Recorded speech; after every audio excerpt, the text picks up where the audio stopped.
Psychotherapist Dr. Robi Ludwig joins us now to share some tips on how to handle that conversation. This is something a lot of parents are asking about, talking about, Dr. Robi. That Pew Research Center data also shows many Americans describe politics as divisive.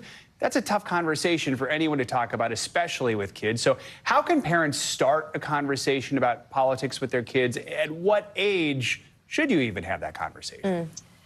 This is such a good question because you can talk to your child about politics as young as 5 years old, but you want to talk about the general concepts of it. We have a democracy where everybody who is of age gets to vote and make a choice, and that there are checks and balances in place, and that people have diverse opinions, and that is the way a democracy works. So general ideas, that is also good for adults to remember as well.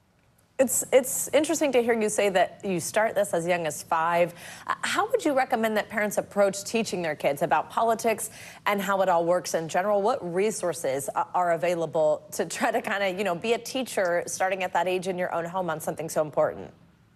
I mean, there's so much online that we can go through, and just even a coloring book to say, this is, what a Republican is. This is what a Democrat is. This is how it all works. We get to choose and vote and have the freedom to do so based on what we believe in. We get to vote who becomes president. Sometimes things go our way. Sometimes they don't. And then whatever they absorb.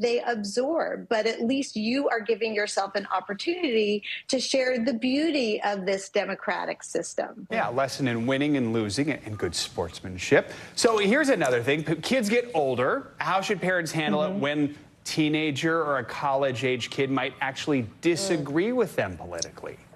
This is a tough one. It happens all the time. And at first you want to focus on what you have in common, that you feel strongly about certain things in this country and you'd like to see certain changes take place. And this is true for all of us. We want to learn how to listen empathically and with curiosity.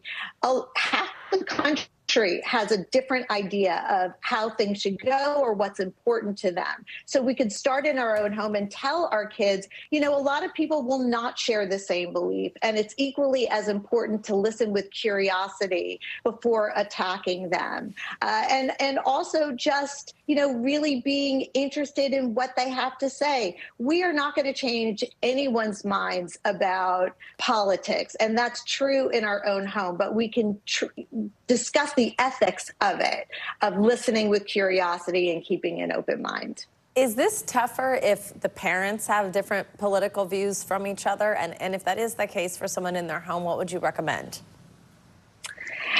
Sometimes it might make sense not to discuss it if it's too inflamed a topic, or it could be a wonderful opportunity for each parent to say, this is why I think the way I do. These are the policies that are most important to me. And you can see a difference of opinion play out in your own home. And we have to understand that people have different ideas. And once we understand that, I think we can embrace this whole process instead of thinking everybody has to have the same idea, that we can respect people too who have different ideas, even if we don't sign on to those ideas. We only have like 15 seconds here, but half the country is going to be upset. If you have that anger because you lost, how do you handle that around your kids? You can acknowledge, I'm really disappointed. I'm angry the way things turned out and upset, but I'm going to still continue to take steps to work on what I believe in my local government, and do things that matter to me to make a difference. We can all do that as Americans, regardless who wins. All right, Dr. Robi Ludwig, good conversation. Thank you for joining us. Thanks for having me.